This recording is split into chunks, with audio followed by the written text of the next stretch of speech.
Thomas here with Much Props, going to give you another how-to video. Today we are once again building something from The Nightmare Before Christmas. Why? Because Christmas is like literally around the corner, and I thought, why not make something else from there, because I've basically done it every year. I've made several of the toys from the movie The Nightmare Before Christmas. I've also made the Oogie Boogie dice, and I thought, why not tackle something else? So I went through and watched the movie as I traditionally do upon the Christmas season, and kind of thought, why not make Zero? You know, Jack's dog in the movie, the little ghost dog that floats beside him and lights the way like Rudolph. That's what we're going to do. So today we are going to make Zero from The Nightmare Before Christmas. Free template in the description below. Let's get to building! I really do watch this movie at least 2 or 3 times right before Christmas every year. I really love this movie. I start by looking for a good image of Zero in a Google search in kind of the pose that I want him in. I made a template using some foil and duct tape. I've shown this method in several videos. You can go back and watch a couple of them if you want to see how I make templates. Then I transfer that onto some poster board and trace that onto my materials. I'm using some 6mm HD foam for most of this one. I'm not sure what the proper scale size is for Zero, but mine is gonna be pretty big. He stands about 18 inches tall, 10 inches wide, and about 30 inches from tail to nose. Since he's a whitish color, I use silver Sharpie so that it won't bleed through when I paint it.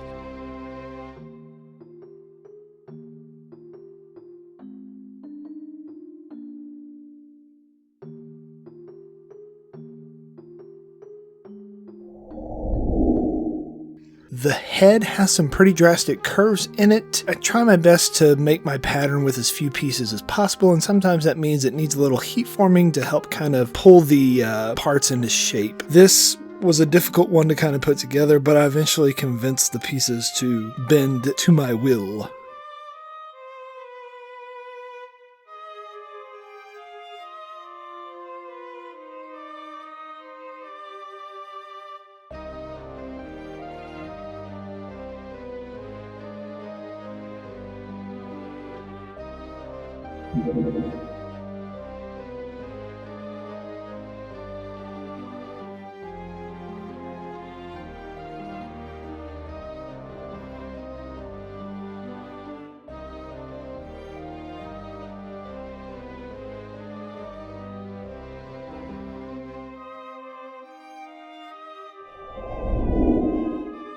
The edges of my parts have these little U-shaped marks. These are called registration marks, and they're used to help you align the parts to each other. You may also notice highlighted areas. These are edges that have a 45-degree angle cut inward. My cover letter on my templates explains all the markings and gives you extra information on how to assemble stuff. After contact cementing all the edges, I start attaching parts. I close up darts and then join corresponding pieces together. I went with a closed mouth, which kind of turns his head a little seamless, streamlined look in the movie, and it keeps it a little more simple for the build. You could leave the mouth open. I left the seam right there at his mouth, so you could add a couple of pieces to give him an open mouth if you wanted.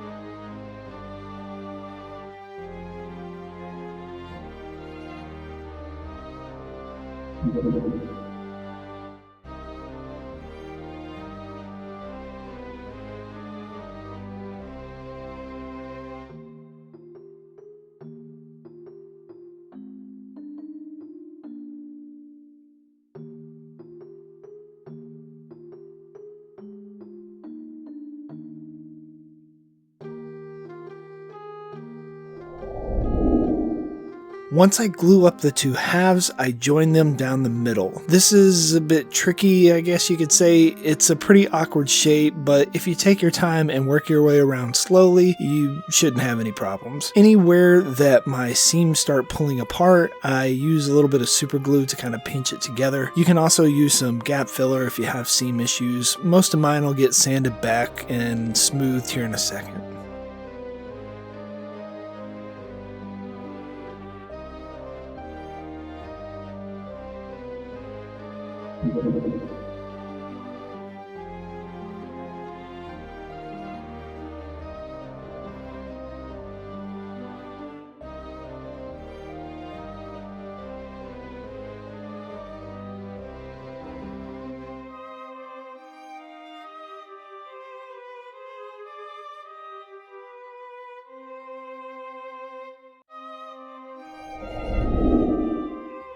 The body is a pretty simple shape, but the length makes it a little harder to handle. I probably could have heated the foam and flattened it out a little bit and took that bend out of it, from the packaging where it's rolled up, but I figured my big hands could handle it. Once again, trust those registration marks to help you line up the halves together. Otherwise, he's going to be like tilted off to the side.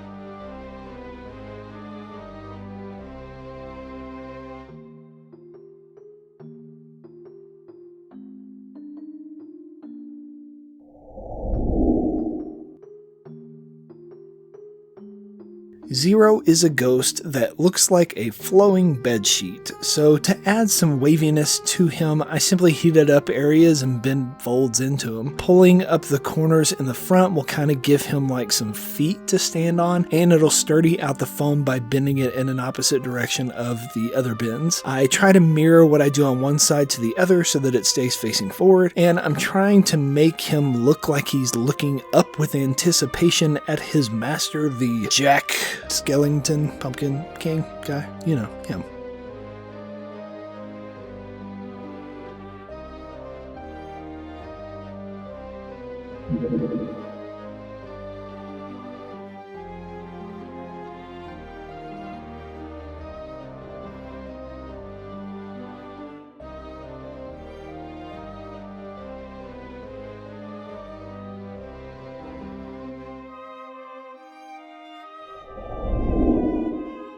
I did mark the eye holes earlier, but decided to wait until the head was fully assembled before I cut them out. I didn't want any warping or any weird stuff to happen, so I use a sharp blade and try and make as clean a pull as I can around the eye. If you apply contact cement and then position it while it's still wet, it gives you a little bit of time to put it exactly where you want it before it starts to set up. It will set up, you just have to make sure that you go back once it's firmed up and push it along the edges to make that connection permanent.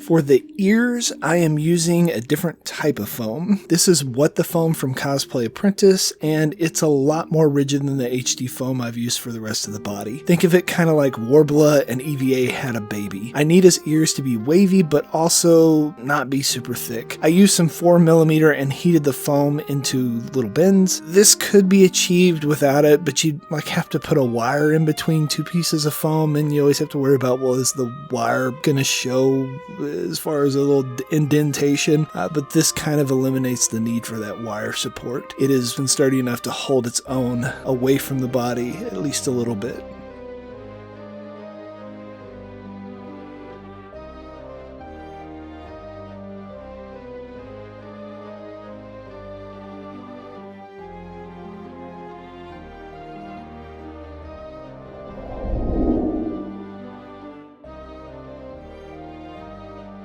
For his little red collar, I just heated up a 24mm EVA dowel and bent it into a circle. You'll have to overbend the foam just a little bit to get it to rest in the position you want, because there will be a little bit of recoil in the material. Once it is where I want it, I superglue the ends and then superglue it to the body and head.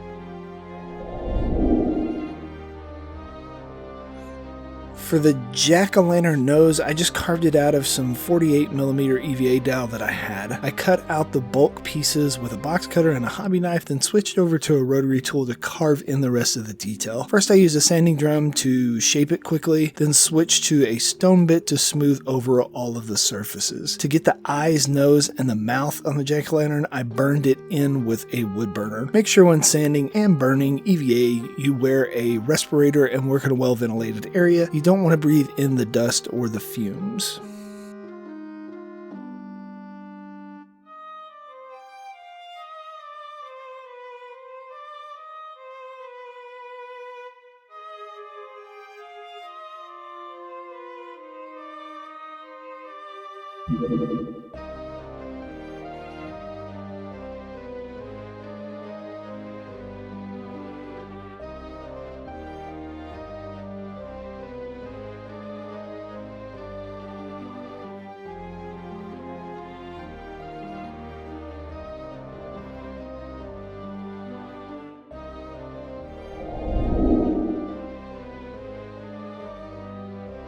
I seal my ghostly pooch with 2 coats of gray Plastidip.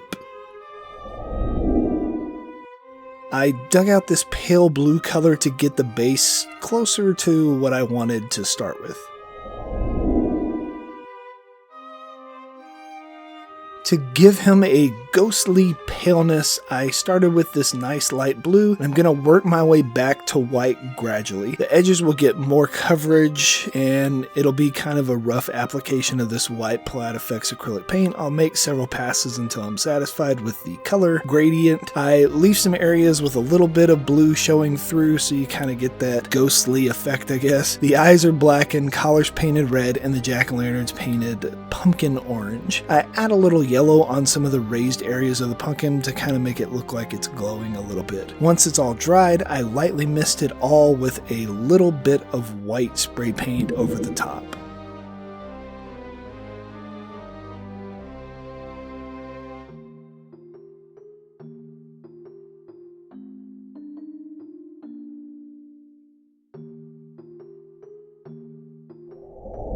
And we are finished. Here is the end result. I think it turned out pretty great.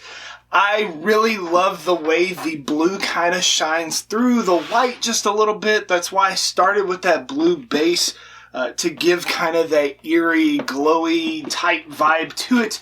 And then after I painted everything, I went ahead and went over the top of it with just a little mist of white spray paint to kind of blur out little areas and kind of makes certain parts look a little bit more transparent. But overall, a fairly simple build, an easy template to put together, and something you can knock out relatively quickly to decorate your holiday festivities with something super cool from a super awesome movie. Maybe you'll try and make one of these yourselves and impress your friends with your ability to turn a piece of foam into a sculpture of a dead dog with a jack-o'-lantern nose that glows. It doesn't have to make sense. Maybe you'll get some. Yay! And inevitably, they're going to ask you, how'd you make that? You can give them one of these. Tell them, much props. He needs a little bit of kibble. He's like nothing but dust and bones and all that mess. So,